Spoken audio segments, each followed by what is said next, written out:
Starting pipe. I'll do something with this. This is the one I took off the car. This was connected with a piece of rubber tube. And the reason for that is that I've got the wrong carburettor. And I think this is off an MG or a Triumph, I'm not quite sure. But where this exits here, it's gonna bang straight into that. So here's a fresh one that I bought, and that's got the spring inside, whereas the one I took off got nothing, so that wasn't really doing anything, I don't think. So I've got some pipe. This is let's measure it again. Thanks to Gary to replying to me. That just lifts out quite easily. It looks fairly delicate. But I had it in an ultrasonic to clear all the gunk out. And I didn't want to bugger this one up in case I do ever get a proper carburettor and I can put this back into there. So back onto this one. So this is going to go on there, and I've already made a start on that, although nothing's soldered up yet. There's a little short piece of pipe in there with an olive on it, so I'll just bring that down a little bit and try and put a bit of a kink in it, and join it with some rubber. Here's a tip for bending copper pipe. Fill it with table salt, and it helps stop it kinking. That's the theory anyway. Let's give it a go. There we are, that's that pipe done, which at least it's not rubbing on that carb now. There's a, I don't know, 5mm there. And this pipe I've had to make up. This was a collection of banjos and T-pieces and bits of rubber. So, nearly there. Well, nearly ready. I better blank that off. That's for the washers. And this connection here, which is for the water temperature, you can probably take the bottom out of your compressor. That's the drain plug out of the compressor. That fits that hole just to blank it off temporarily. Starting pipes in. I've got a fuel tank off a motorbike.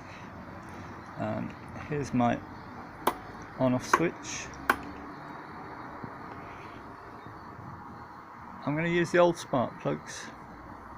I know they work. Everything in the distributor is original because I know it works. The cap is different because I dropped the cap and broke it, so let's put a new cap on. And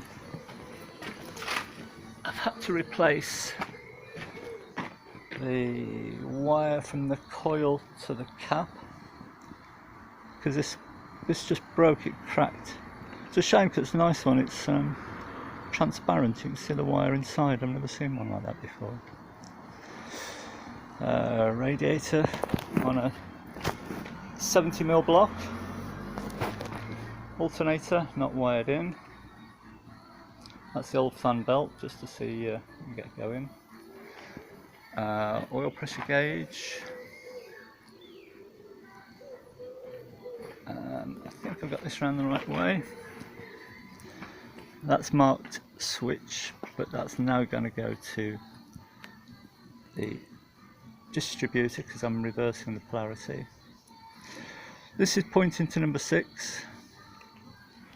I've checked this. This is number 6 is on compression. My little pointer on the crank on the end of the crank works, and fortunately that lines up as well.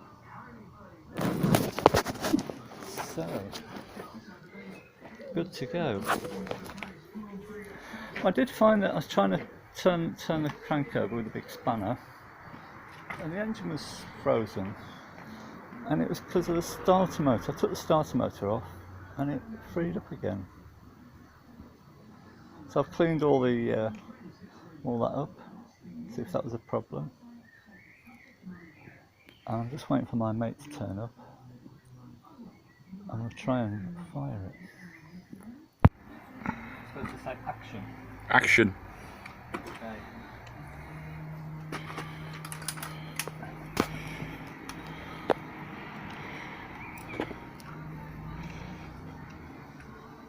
Should have done all this previously, shouldn't I? Yeah.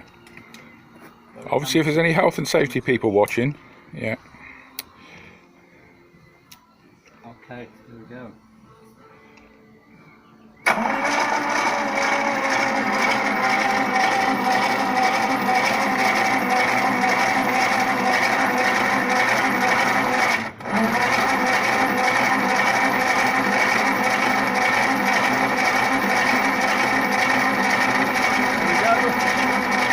We have oil pressure. Just. That's enough. Excellent. I'll pause it for now. Yeah.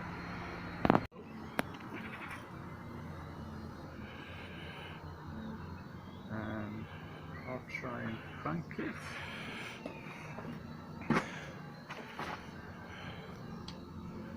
Ready? Yeah.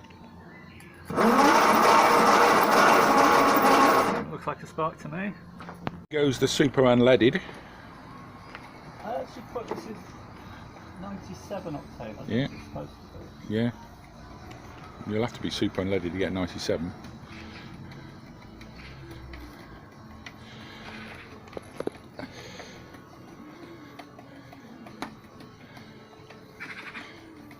This must have been how Jaguar did it in the factory.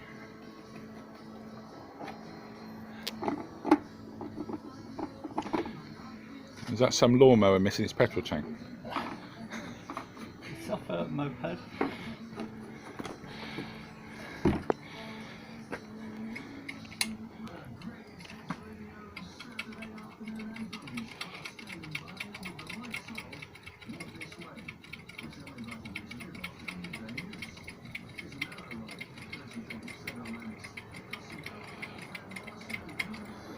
Right, you ready for this? Okay, light blue touch paper, and away we go.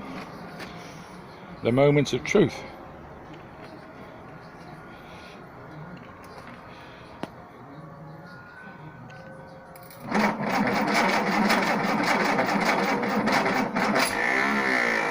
Oh. Nearly. And there she goes.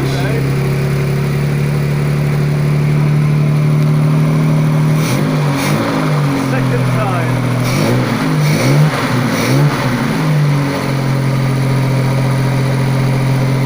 He did assure me he hadn't warmed it up before I got here. Where's the oil dripping from?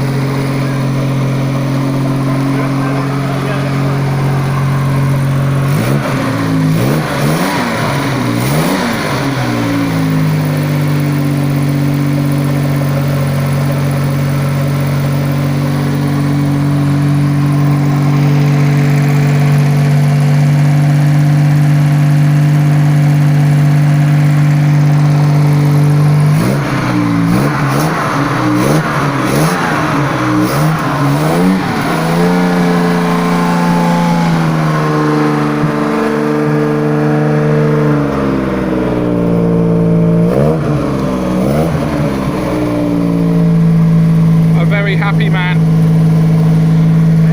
I said a very happy man. See the pop shaft going round?